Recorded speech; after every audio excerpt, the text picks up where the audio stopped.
Hola, buenas tardes a todos. Bienvenidos a este canal de España en la Historia. En esta ocasión, bueno, estamos aquí, pues parte de los habituales, Manuel Villegas y Francisco Gilet y yo mismo, Vicente Medina, y vamos a tratar un tema que yo creo que a todos nos gusta, que es el reinado de Carlos I de España, rey de España. Otros le denominan Carlos V el emperador. Manuel Villegas, que va a ser el ponente, nos lo va a aclarar perfectamente cómo fue su reinado, los problemas y los no problemas que hubo y ese enfrentamiento que hubo entre ser emperador y rey de España. Así que yo creo que hemos venido a escuchar a Manuel. Yo me silencio, me callo y todo tuyo, Manuel. Bienvenido a Bien, esta reunión. vamos a ver en primer lugar, y aunque sea de forma muy breve, por qué Carlos I de España y V de Alemania llega a gobernar en España. No le correspondería haberlo hecho, no le correspondía, mejor dicho. ¿Por qué? Porque el llamado a gobernar España era el príncipe Juan, hijo de los reyes católicos. Era el heredero legítimo de estos, por lo que debería haber ocupado el reino de Castilla y Aragón a la muerte de sus padres. No llegó a seguir la corona, pues por causa aún desconocida falleció a los 19 años. Hay leyendas, y yo creo que es realmente una leyenda, que dice que falleció, una de ellas es que falleció por un desenfreno sexual o muerte de amor. Los cronistas de la época, como Pedro Mártir de Anglería, culparon en gran medida a la fogosidad y exceso en el hecho conyugal tras su reciente matrimonio con Margarita de Austria. Se decía que la intensa actividad física y pasional terminó por debilitar por completo la frágil salud del joven príncipe. Eso no deja, para mí, no deja de ser una leyenda. Hay una explicación médica que dice que más allá del mito de la leyenda esta, los análisis históricos actuales apuntan a que el príncipe Juan era un joven y enfermizo que probablemente falleció a causa de una enfermedad infecciosa, como pudo ser la tuberculosis. Esta enfermedad o esta explicación es la hipótesis más respaldada por los síntomas de debilidad, crisis y fiebres continuas que padeció. O bien eso, o bien una crisis de fiebre agudas, posiblemente malaria, disentería, que debilitaron su sistema y que le hizo que no pudo resistir y falleció. Vamos.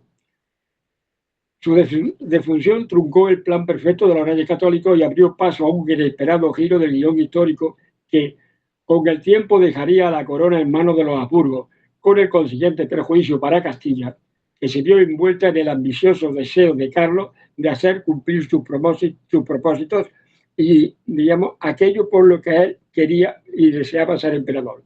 En octubre del año 1520, el rey español Carlos I fue elegido emperador del Sacro Imperio Romano Germánico. Esto convirtió a los Habsburgo en la dinastía más poderosa de Europa. Pero su hegemonía desencadenó años de guerra y empleo de muy grandes cantidades de dinero que para conseguirlo dejó a la hacienda del reino de Castilla exangüe y bordeando la bancarrota que se iniciará con su hijo Felipe II y continuará con el resto de los Habsburgo hasta la llegada de los Borbones. O sea, fue cuestión de meses que no se produjera la bancarrota con Carlos, pero en el momento que empieza a reinar su hijo Felipe, llega la bancarrota de la corona de Castilla. Carlos gobernó sobre un imperio muy intenso y disperso por toda Europa, América, incluso España, incluyendo España, grande parte de Italia, los Países Bajos, Austria, territorio del Sacro Imperio Romano Germánico y las colonias americanas. Tan vastos, diríamos, tan vastos dominios no podían llevarse, tuvo que haber fallo y realmente lo hubo. Esta vasta extensión territorial lo convirtió en uno de los monarcas más poderosos de su tiempo, pero también le generó enormes desafíos en su gobierno en defensa de sus posesiones. Precisamente en las guerras que tuvo que librar para mantener esas propiedades, como he dicho, así como para conseguir su nombramiento como emperador del Sacro Imperio Romano Germánico, fueron la causa de la ruina de Castilla. Miramos a Carlos como emperador y como tantísimas cosas, y sí, muy bien, militarmente y todo lo que queramos, pero fue el que arruinó a Castilla. No podemos dejar de decir eso, aunque no se diga mucho en las universidades, ni fue el que originó la ruina de Castilla. Vamos a ver qué territorio estaba gobernado por Carlos. La herencia recibida por Carlos fue inmensa y gobernó territorios muy diversos, cuyo vínculo de unión eran únicamente la persona del príncipe. no había conexión ni relación entre estos territorios. De su padre Felipe y Juana heredó, aún en vida de esta, por causa de su reconocida incapacidad y confinamiento, los territorios que a esta le legaron sus abuelos. Legado de Fernando el Católico, la corona de Aragón, los reinos de Cataluña, Aragón y Valencia y los territorios de Italia, Nápoles, Cerdeña, Milán, desde el año 1525. De Isabel la Católica, la corona de Castilla, que incluía las recientes conquistas de Granada, Navarra y las recientes tierras descubiertas de la India. De María de Borgoña, los Países Bajos, Holanda, Artois, zona de Calais y Flandes, en Bélgica.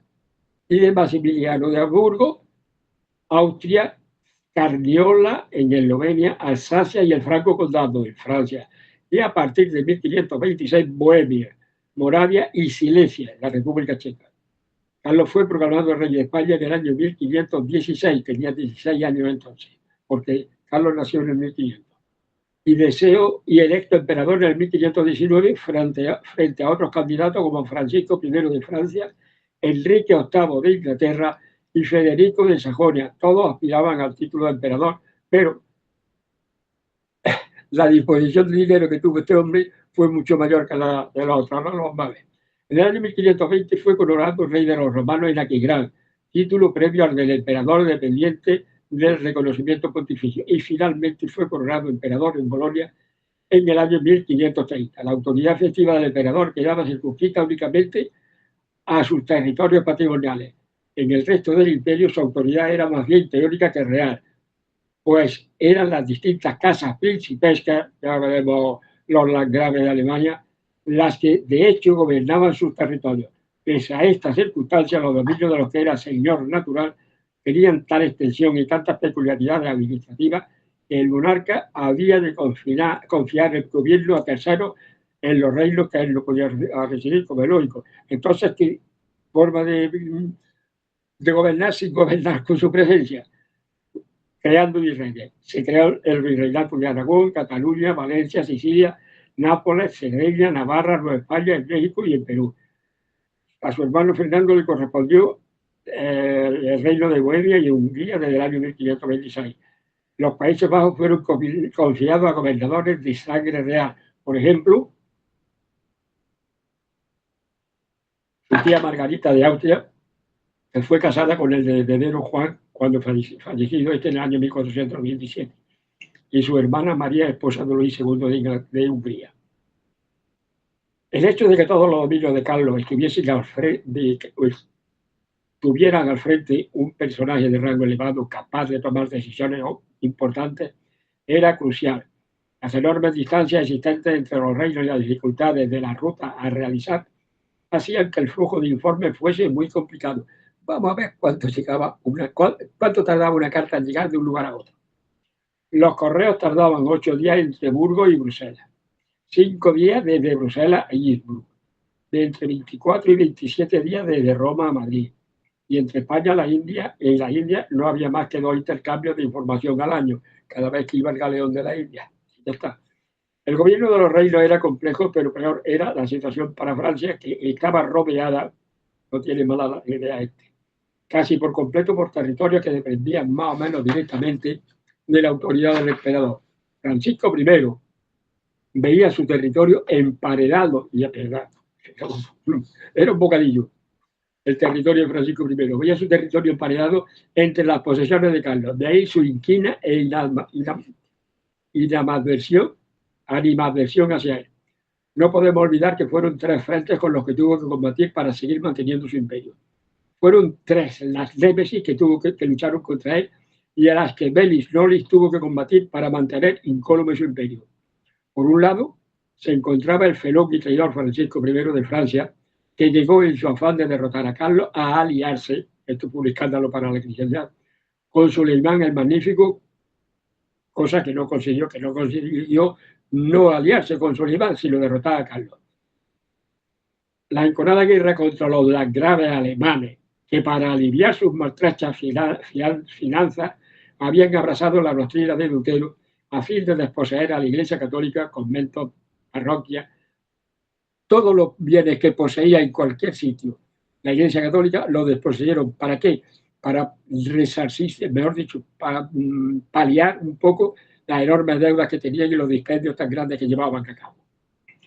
Y luego después no podemos olvidar la lucha contra el turco, contra Solimán el Magnífico, en este caso, que aunque le tomó Argel, si mal no me acuerdo, cuando de verdad caen los turcos, es en la batalla de Lepanto, aunque todavía resistieron un poco. Pero en fin, eso es otro tema. Vamos a ver el continuo guerrear de Carlos. Se vio envuelto en múltiples contiendas de las que le costó mucho dinero y hombres salir airoso. Veamos algunas. Guerra italiana de 1521 a 1526. Este conflicto se desató por la disputa del Ducado de Milán y culminó con la famosa batalla de Pavía en el año 1525, donde Francisco I, como rey de Francia, fue capturado. En la guerra de la Liga de Cognac, el Papa Clemente VII formó una liga con Francia. Me parece a mí que voy a quitar aquí unos pocos. Por ejemplo, en lo del saco de Roma, ahí no tuvo arte ni parte Carlos. Quienes lo llevaron, ni los soldados españoles tampoco, quienes lo llevaron a cabo fueron los lansquenetes alemanes. En el centro de Europa, esto sí es importante, contra el lanzamiento de los protestantes junto con los príncipes que habían abrazado este movimiento religioso, así como la contención del turco, que es la otra que te he hablado. Estas y la lucha contra el turco posiblemente fuesen las dos preocupaciones bélicas más importantes de Carlos como emperador, a las que hay que añadir la lucha contra los príncipes alemanes que abrazaron. Esto ya lo la vez. La lucha contra el turco tuvo fin, o tendría su fin, mejor dicho, como ya lo he anticipado, con su hijo Felipe II. El control sobre Milán era fundamental para Carlos, puesto que esto es la guerra en Italia, puesto que suponía la conexión de los territorios imperiales, cuya ocupación también la deseaban los franceses. Además, Carlos quería recuperar todos los territorios que pertenecieron a la Casa de Borgoña bajo el dominio francés. Al mismo tiempo, Francisco, el francés, quería poner bajo su mando el Rosellón y la Navarra española. Todo esto fue el casus belli que originó la subsiguiente contienda entre Francia y el Imperio. Vamos a ir cortando algunas cosas. La continua escasez de dinero. No es nuevo decir que la corona española no ha contado nunca con liquidez suficiente como para hacer frente a los ingentes gastos que siempre ha soportado, y más aún en la época del emperador Carlos, con los dispendios que tuvo que realizar para ser elegido como tal y las guerras a las que se vio abocado por motivos religiosos y para la conservación de su dominio y expansión de su poderío territorial. La carencia de dinero fue tal que lo llevó a solicitar préstamos de donde podía sacar dinero, allí iba él. Ya fuesen los alemanes, los italianos, los alemanes con los Versailles y los Fugger, los italianos con... Bueno, a ver si ahora lo encuentro bien. Desde 1516, la financiación, que era la gran preocupación para el rey y su reinado. Según lo dice Domínguez Ortiz, sí. Vamos a ver por qué se embarca en estas guerras Carlos. Domínguez Ortiz nos dice que Carlos no fue un Quijote que sacrificaron los intereses de Castilla a vagos ideales. Esto es muy importante. Sus guerras tuvieron siempre un sentido político. Peleó contra Francisco I porque se introducía en Italia y no quería devolver el Borgoña. Como decía Carlos, nuestra patria, según le dio a su hijo Felipe II.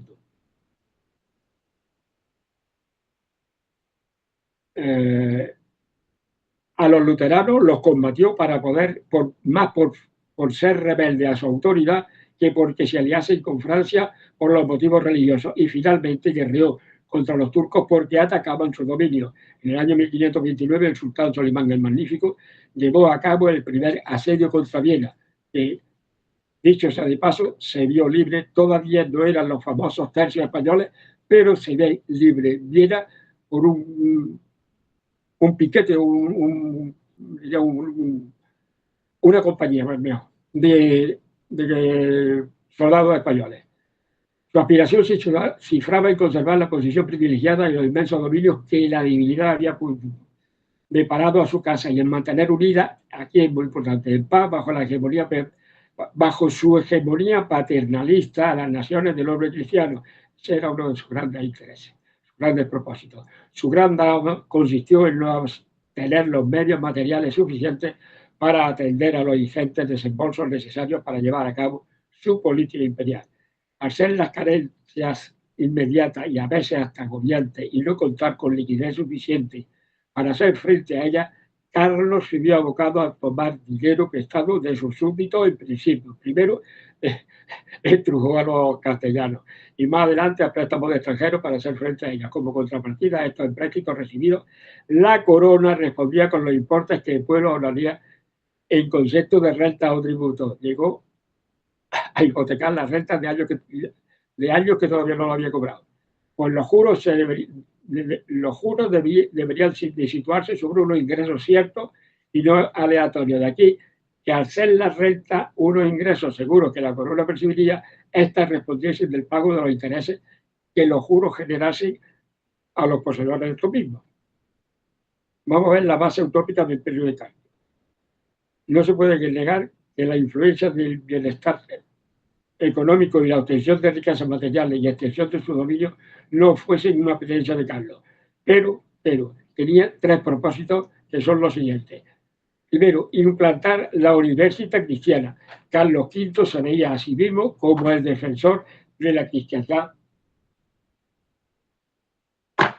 Voy a encender la luz.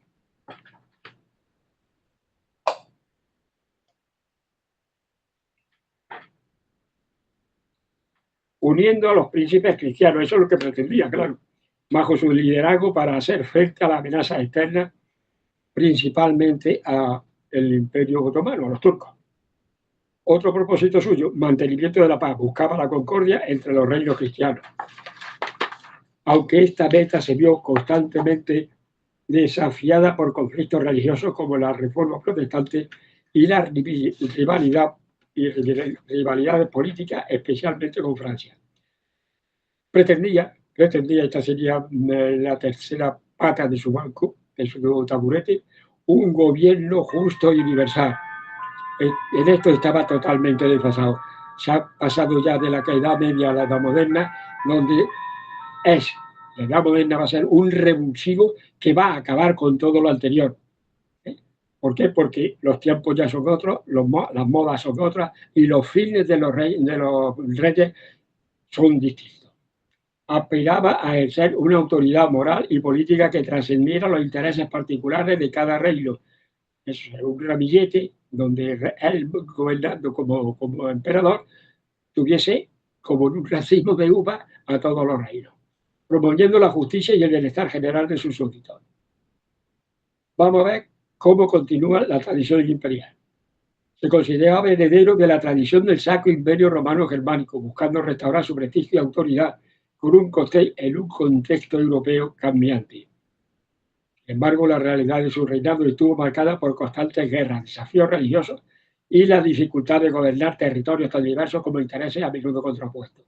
El ideal de un imperio cristiano unido bajo su cetro se vio progresivamente erosionado por los factores que ya hemos dicho, llevándolo finalmente a la abdicación, no le quedó más remedio, y división de sus posesiones entre su hijo Felipe y su hermano Fernando I.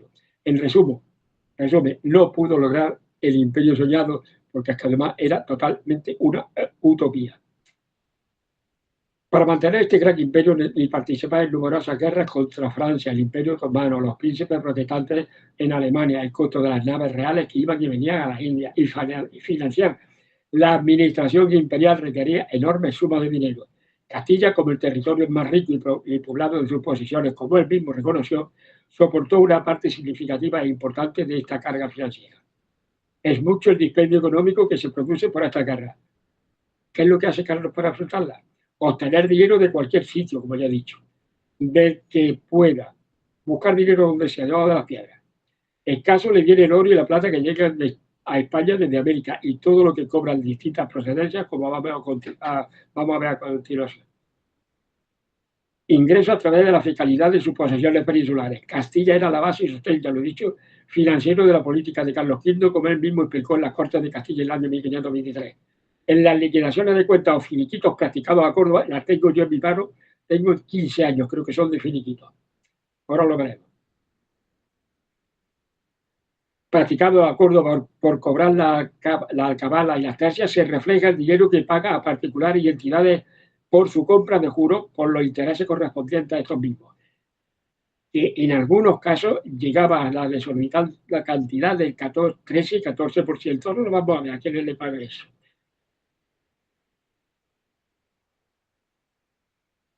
Al español Francisco Gómez Almoró, vamos a ver quiénes son los que cobran esto.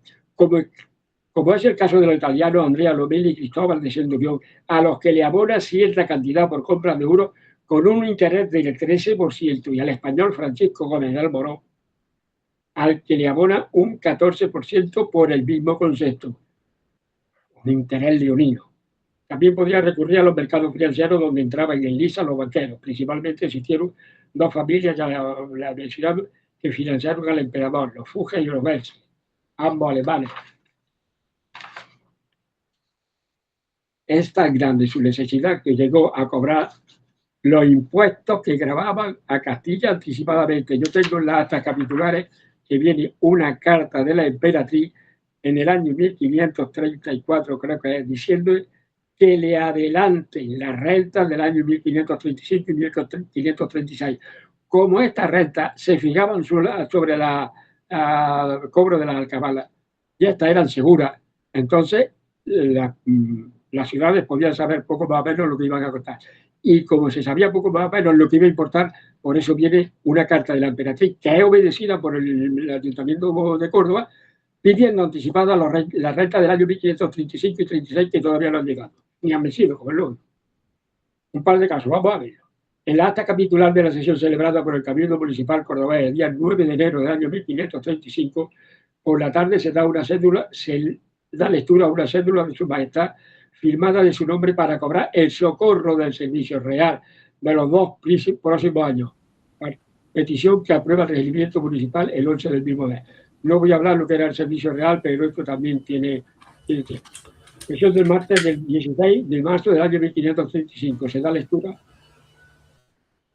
a una cédula, esto es lo que he dicho antes, de la emperatriz para que se pague por adelantado con la mayor brevedad posible, estamos en el año 1535, ojo, el importe del servicio real correspondiente a los años 1536 y 1537, aún no cobrado.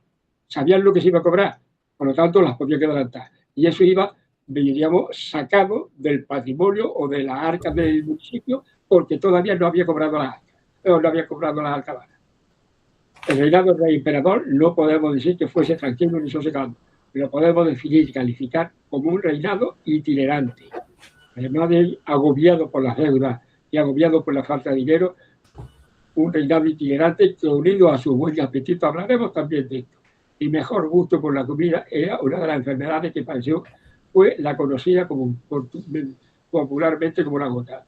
La vida de Carlos es la perfecta definición de un imperio itinerante, como he dicho. El emperador pasó una parte sustancial de su existencia viajando a lomo de caballo o en barco para mantener cohesionados sus vastos y dispersos territorios, en lo que su propio secretario Alfonso de Valdés descubrió como una corte sobre ruedas. Y es verdad, la corte de Carlos fue una corte sobre ruedas. Sobre ruedas y sobre barco. El continuo viajar de su vida, los desplazamientos de Carlos, no vamos a ver. No escucho nada. Si calculamos, ¿se me oye bien o no? Si calculamos sus 40 años de reinado efectivo, la distribución de su tiempo refleja la complejidad de gobernar un imperio global. Podemos decir, sin que nadie lo ponga en duda o lo refute, que su reinado fue el de un rey caminante, un rey itinerante, que posiblemente fue una de las causas para que finalizara su vida en una data temprana. Otra de ellas la podemos achacar a su gusto por la buena vida y a su preferencia por la carne de caza, que fue una de las causas del aumento de su gota y con causa de fallecimiento. Ahora hablaré también de ella. Vamos a ver el resumen de su vida vieja. Permanencia en España. Pasó un total aproximado de 17 años. ¿En eso me oye? Sí se te oye. No sé qué problema tiene el Cesario por su parte, pero te oímos los demás. Tranquilo.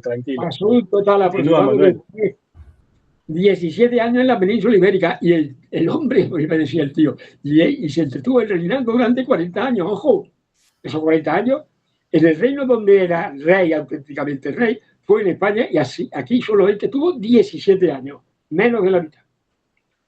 Repartido en 5 estancias diferentes. Su periodo más largo y estable en España coincidió con su matrimonio con Isabel de Portugal entre 1526 y 1529, donde residió una larga temporada en los Reales Alcázares de Sevilla y en la Alhambra de Granada. Estuvo en los dos sitios. España terminó convirtiéndose en el corazón fiscal y político, eso lo he dicho desde el principio, de su proyecto imperial, a pesar de haber nacido en Canti. Pero, ¿de dónde sacaba? ¿Cuál era la vaca que ordeñaba al máximo? Castilla. Tiempo dedicado a viajes a otros territorios. Los restantes 23 años de su vida pública los pasó fuera de España. 16 en España y 23 fuera. En un movimiento constante. Viajó de forma incansable por los Países Bajos, donde pasó cerca de 11 años. Los estados alemanes, unos 9 años. Italia y Francia y el norte de África y el Túnez. Vamos a ver los viajes que realizó, poco más o menos. Se calcula que a lo largo de su vida realizó 9 viajes a Alemania, 7 viajes a los Países Bajos, 6 viajes a España contando con su retiro final, 4 viajes a Italia, 2 viajes a Francia, 2 expediciones a África. Un rey itinerante, un emperador itinerante, como he dicho. Más kilómetros que la maleta del fugitivo. Cruzó el mar Mediterráneo y el océano Atlántico en más de 10 ocasiones, desafiando a las tormentas y a los piratas de la época, porque el Mediterráneo era un nido de piratas. Hasta que, bueno, ese es otro problema. La causa de su muerte fue su muerte prematura. Carlos falleció en el monasterio de Yuste Cáceres el 21 de septiembre de 1558, a la edad de 58 años. Aunque hoy en día nos parezca una edad temprana para las durísimas condiciones de la época y el tremendo desgaste acémica de su vida, ya entonces se consideraba una edad madura. Físicamente el emperador estaba completamente envejecido y devastado. El viaje, eso agota a cualquiera. Durante décadas se creyó que su muerte se debió a un ataque agudo de gota, enfermedad crónica. Bueno, no le voy a explicar lo que es la gota. La gota combinada con la diabetes, porque ahora vamos a ver por qué podía tener diabetes este buen hombre. Sin embargo, la ciencia moderna ha cambiado por completo este diagnóstico. Se dice hoy día que el veredicto científico puede ser paludismo o malaria. En el año 2004, un equipo científico y patólogo españoles analizó un resto momificado del cuerpo del emperador, una falange de su dedo meñique que se conserva en una urna en el monasterio de Yuste, separada del resto del cuerpo que descansa en el Escorial. El análisis microscópico reveló la verdad innegable. La causa inmediata de su muerte fue el paludismo, la malaria, provocado por la picadura de un mosquito del género Anopheles. En Yuste había pantanos y había muchísimos mosquitos. El foco de infección en el monasterio de Yuste, ya me anticipo, elegido por el emperador por su aislamiento y clima templado, estaba rodeado de depósitos de agua estancada y huertos que favorecían la proliferación de los mosquitos del paludismo. Las fiebres tercianas eran endémicas en la zona de la comarca de la Vera en verano. Vamos a ver el desenlace, lo que ocasionó el parásito del paludismo. Atacó un organismo que ya estaba severamente debilitado por la gota, la insuficiencia renal y la diabetes. El emperador sufrió fiebre altísima y delirio durante 3 semanas antes de expirar, sosteniendo en sus manos el mismo crucifijo que había usado su esposa Isabel al morir. Y ahora vamos a ver una cosa. Una de las causas por las que este buen hombre padeció tanto es su enorme afición a la caza, a la carne de caza. Le fascinaba. La carne de caza era una de las grandes debilidades culinarias de carne. Y junto con la cerveza y el pescado en Salazar. De hecho, el emperador fue un glotón legendario y su desmedida afición por los banquetes copiosos compuestos en su inmensa mayoría por carne, especialmente por carne de caza, fue precisamente lo que alimentó la agresiva dolencia de gota y los riñones. Cualquiera soporta lo que este hombre veía. Los registros de sus cronistas me sorprendió porque ahora voy a ver cómo comía este buen señor. Los registros de sus cronistas y los inventarios de las cocinas reales, incluso durante su retiro final en Extremadura, que se fue a vivir, como la gente cree, como un monje, y tururú, como un monje. Dejan claro su gusto. Sus piezas favoritas tenía predilección por las aves de caza, especialmente las perdices y los capones, pero también consumía con frecuencia liebre guisada al horno y asados de costillas de ciervo y de jabalí. Tenía un paladar exigente, no, exigentísimo. Era un sibarita de la casa. Estando ya retirado de Turquía, recordaba con nostalgia una de las perdices concretas que él había comido en Flandes, casada en las tierras del conde de Osorno y Jubá. Cuando su mayordomo, Luis de Quijada, consiguió traerle unas similares a su retiro, el emperador las probó y quejándose con buen paladar, comentó: no sabían igual a la que él había comido en Flandes. La dieta imperial. Su secretario, vamos a ver lo que comía y vamos a ver si era un glotón o no. Sus secretarios narraban con asombro cómo, en una sola comida, el soberano podía encadenar platos de buey cocido, cordero asado, liebre, todo ello devorado en grandes cantidades debido a su apetito feroz. Esto bien regado con toda la cerveza que podía. Ahora vamos a ver una de las causas. No es que le produjera la muerte, pero el estómago debería de tenerlo hecho polvo. ¿Por qué? Padecía prosnatismo, eso estamos hartos de verlo en cualquier pintura que hayamos visto de él. Las mandíbulas prominentes de los agudos. Apenas podía masticar bien los alimentos, por lo que se tragaban las piezas de casa prácticamente enteras, porque no podía masticar. Esta ingesta masiva de purillas presente en la casa y en la carne roja, sumada a los litros de cerveza con los que regaba cada comida, no una jarra de cerveza, no, litros de cerveza en cada comida. Fue la combinación bioquímica perfecta para colapsar sus riñones y provocar la dolorosa cristalización del ácido úrico en sus articulaciones. Yo ya termino, si queréis hacerme alguna pregunta, pero no olvidemos que fue un gran emperador, de acuerdo, que fue un gran rey, de acuerdo, pero que causó la ruina económica de Castilla, también tenemos que tenerlo muy presente, porque Castilla, como he dicho, tuvo que hacer frente a todas las necesidades de las muchas guerras y expediciones que hizo. A vuestra disposición, si queréis preguntarme. Pues perfecto. Se ha incorporado Cesario, está Francisco, estoy yo. Voy a ir cortando la presentación, voy a dejar de presentar para que nos veamos todos. Perdona un momento, Vicente, yo podía haber entendido muchísimo más. Ya lo verás que te he mandado el texto que deseo que se publique. Pero considero que para una intervención así, y más de la clase que nosotros hacemos, con 3/4 de hora o 50 minutos tenemos de sobra.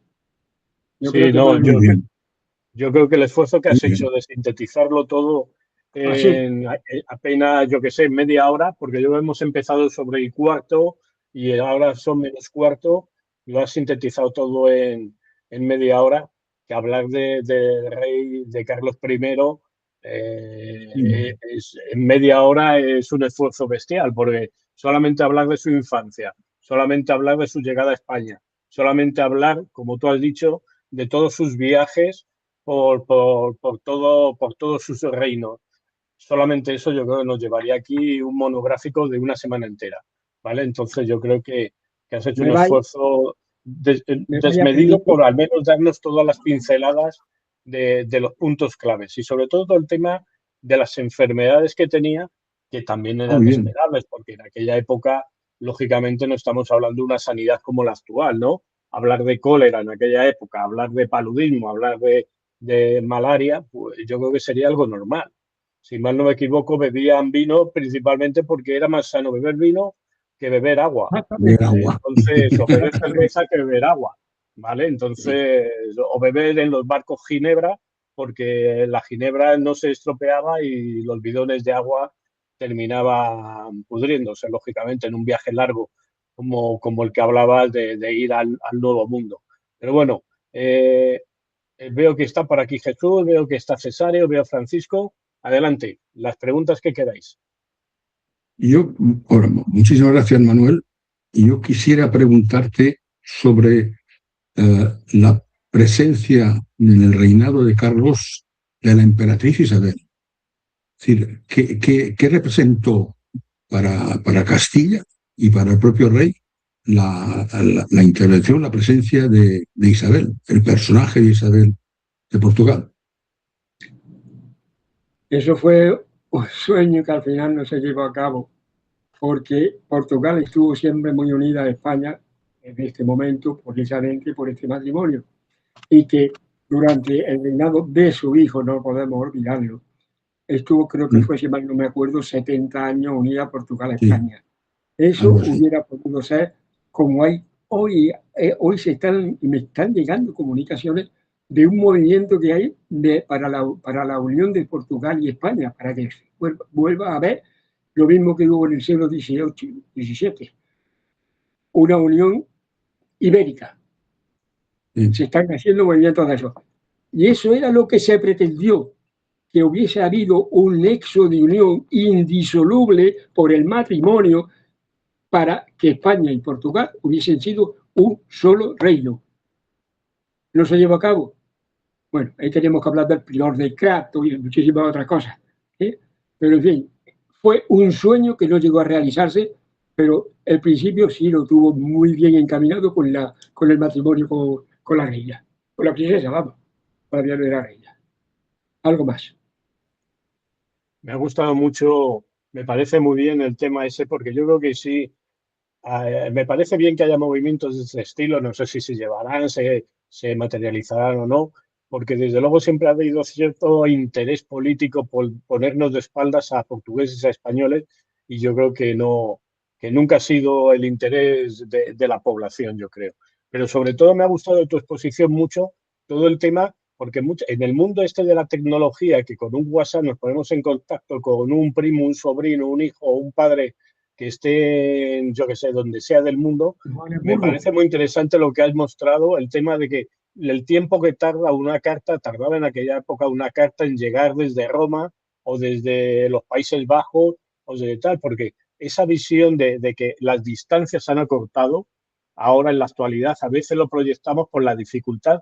Lo que quiero llegar es la enorme dificultad que tenía un hombre con una ambición así como Carlos I y luego su hijo y sus nietos, Felipe II, etcétera, etcétera, por mantener una unión de unos territorios tan distantes que lo que has comentado con el Nuevo Mundo eran 2 veces al año, cuando iban los galeones de un lado a otro y tal, pero es que con Filipinas o con, yo qué sé, con las Molucas, pues imagínate, ya no eran 2 veces al año, era una vez cada 2 o 3 años. Entonces ese tema, ahí sí puedes ahondar. A mí me encanta ver esa visión de ese mundo global, pero ese mundo tan difícil de comunicar, que no es el mundo actual, que con el teléfono nos hablamos con quien nos dé la gana.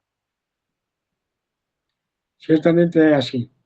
Y claro, eso fue un impedimento natural de la época, la falta de rapidez en las comunicaciones. Eso no hay que hablar mucho de ello porque se sabe, vamos, yo te he dicho ya lo que tardaba una carta en llegar de un lugar a otro.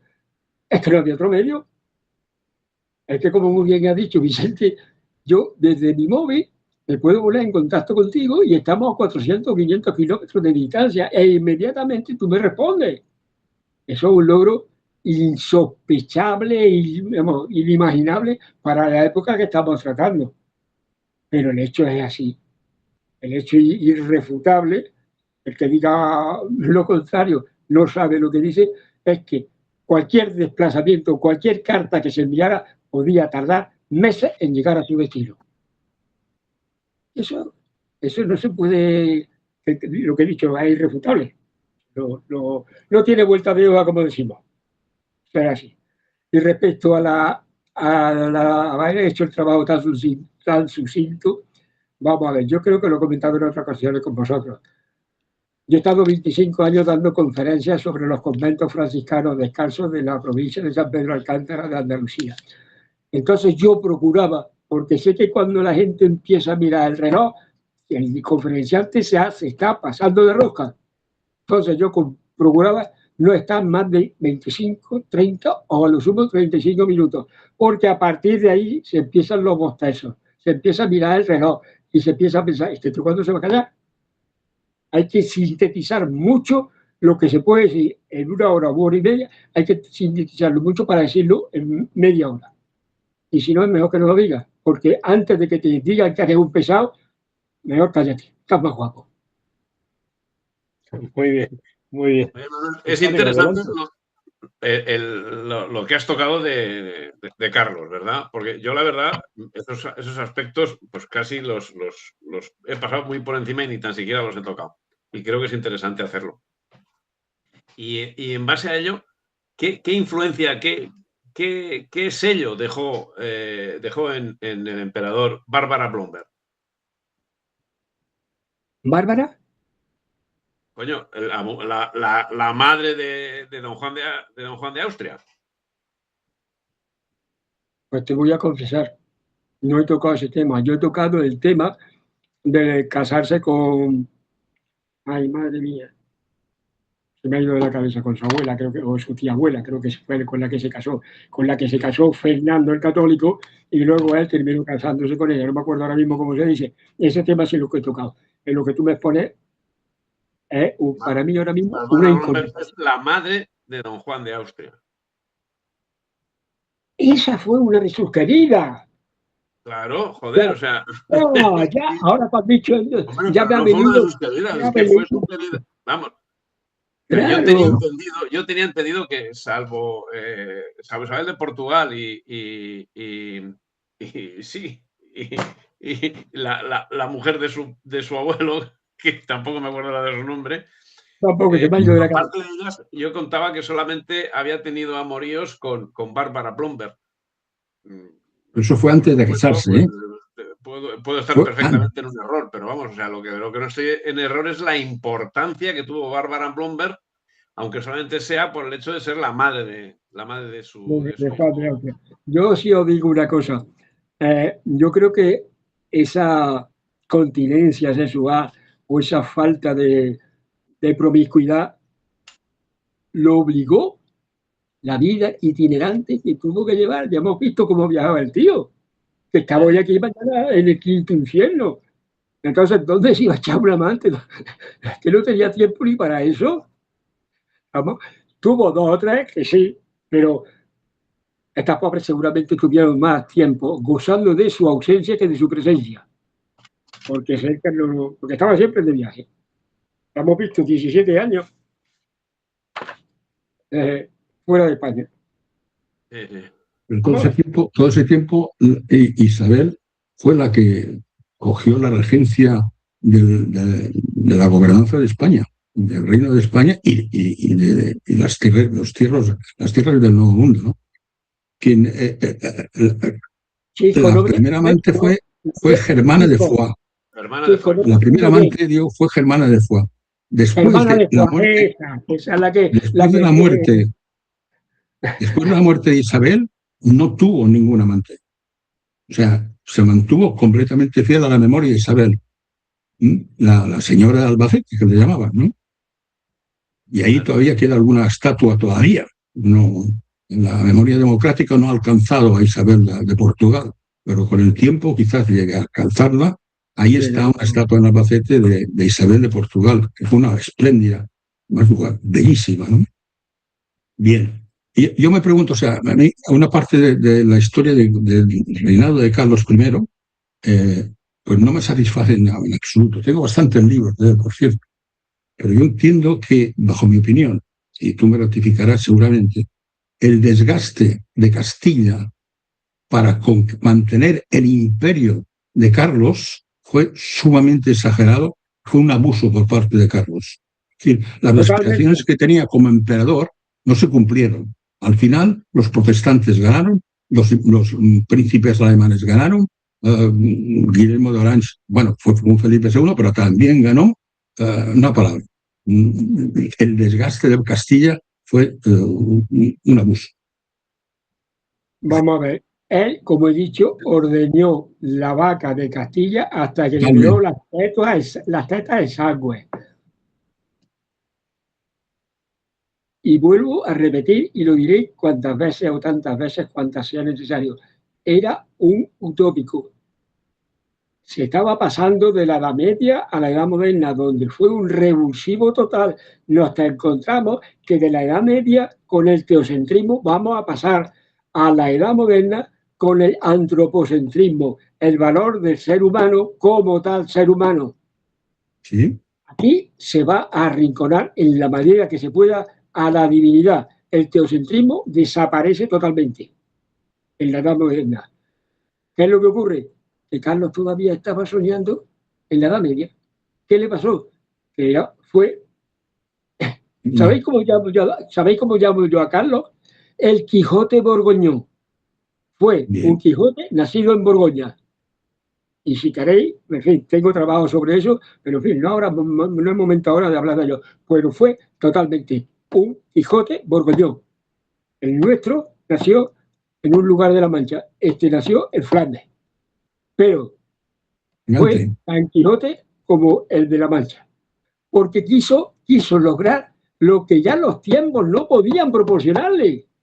¿Cómo iba a lograr una unidad en la cristiandad cuando había roto Alemania con Lutero y cuando Enrique VIII de Inglaterra hizo exactamente igual? ¿Tú quieres una unificación de la cristiandad? Vamos, anda.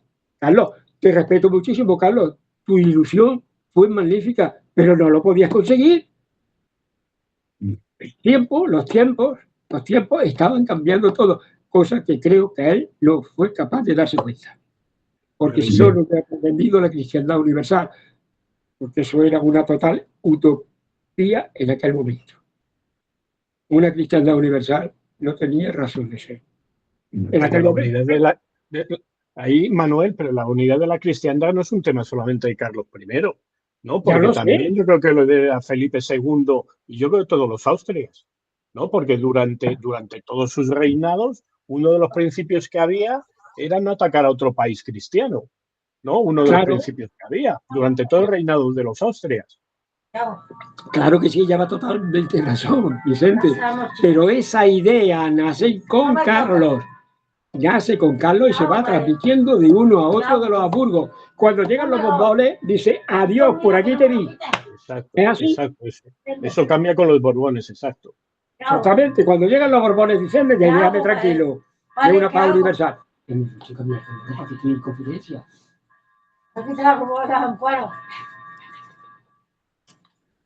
Esa es mi visión y mi opinión. Sí, no, yo también veo que era un Quijote, y si yo quiero a Carlos I es precisamente por eso, porque era un Quijote. Sí, pero como un Quijote se le ocurrió luchar con los protestantes creyendo que eran molinos de viento, tururú, que te di.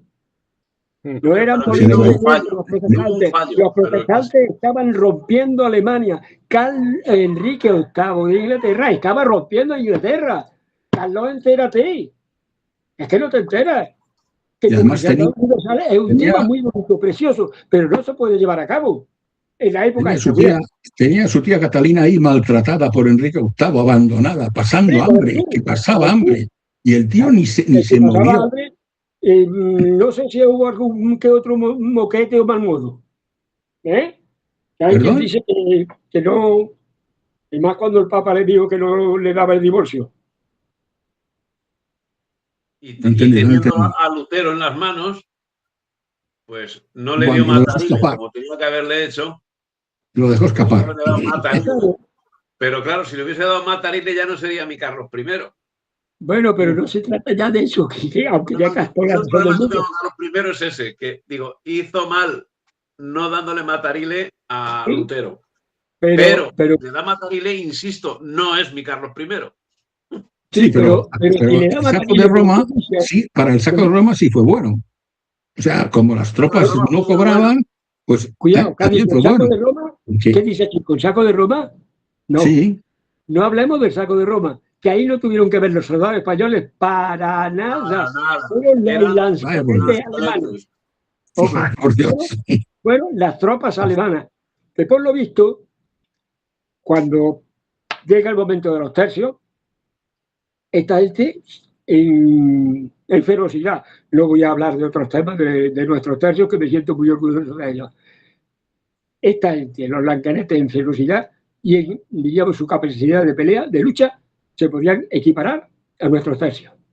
Lo que pasa es que los tercios tenían una cosa, los tercios tenían que cuando entraban en el combate llevaban un crucifijo, la estampa de una virgen metida en la ropa, y cuando por la mañana antes de entrar en combate oían misa y comulgaban. Esos fueron nuestros tercios. Y de eso sí que nos tenemos que sentir muy orgullosos. Porque por la mañana antes de entrar en combate, y además había un dicho en la guerra carlista que decía, eres más peligroso que un carlista recién comulgado. Porque el carlista recién comulgado sabía que si moría en combate iba al cielo. Eso pasaba con nuestros tercios. Eran peligrosos porque sabían que si morían en combate, coño, se habían oído misa por la mañana. A mí qué más me da que me pegue un tiro si voy al cielo.